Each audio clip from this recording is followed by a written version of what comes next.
Your Majesty, Excellencies, I extend also my warm welcome to His Excellency Muhyiddin Yassin, the Prime Minister of Malaysia. We are in the middle of an unfolding catastrophe, unprecedented in scale and devastating in impact for all. We face a new and different kind of enemy.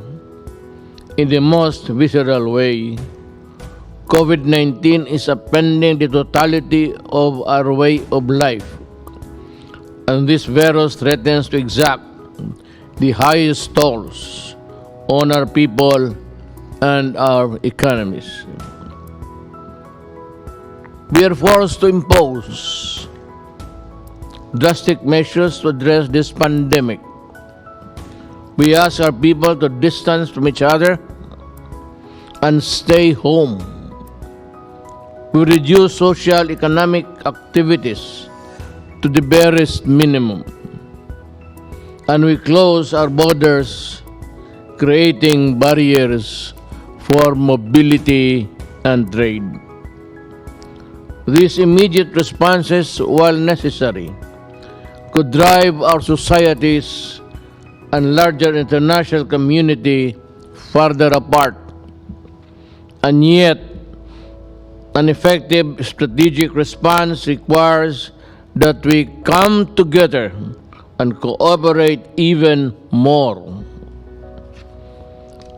Retreating from the regional and global connections cannot be the answer. To effectively overcome the challenge of COVID-19 pandemic, ASEAN must collaborate and coordinate within our region and beyond. First, our healthcare systems are under increasing stress as the number of infections rise. We face a shortage of vital medicine and medical equipments and supplies. We need to boost production and facilities intra-ASEAN trade of these life-saving necessities. Second, we are particularly concerned with food security in this period of lockdowns. Our most urgent priority is ensuring sufficient supply of rice for our people. ASEAN must remain open for trade, crisis or no crisis, as no country can stand alone.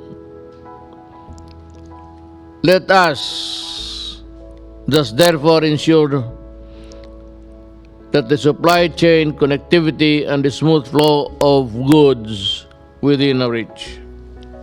Food security is in the maintaining social, economic, and political stability, especially at a time of great difficulty of our people. We can ignore this, but only at our own risks. These measures address here and now issues that they are really important, but they are not enough.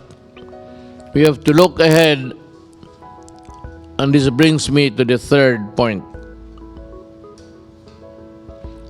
Without a vaccine or a cure, we can only delay the spread of the disease. But containment in whatever form and degree will have staggering socioeconomic implications for all of us.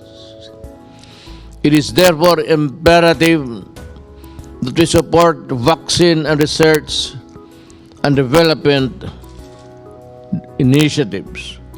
We should fast-track cooperation with our dialogue partners in this area. For its part, the Philippines is ready to join solidarity with clinical trials for COVID-19 treatment. Fourth and finally, COVID-19 will not be the last pandemic the world will face. We have to be ready for the future outbreaks. We therefore have to improve and expand existing ASEAN mechanism to cover public health emergencies. Specifically, we should establish an early warning system for pandemics in the region. This is something vital and concrete that we can do in a collective manner. In this context, we welcome Thailand's proposal to establish a COVID-19 ASEAN Response Fund. Your Majesties, Excellencies, this emergency has triggered a crisis of solidarity in the other parts of the world.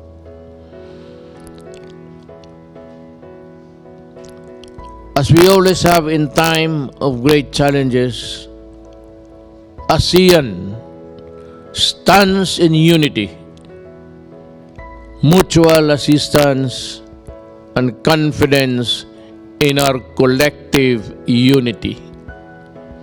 We thank Vietnam for its leadership in crafting and coordinating ASEAN's response from the early stages of the outbreak.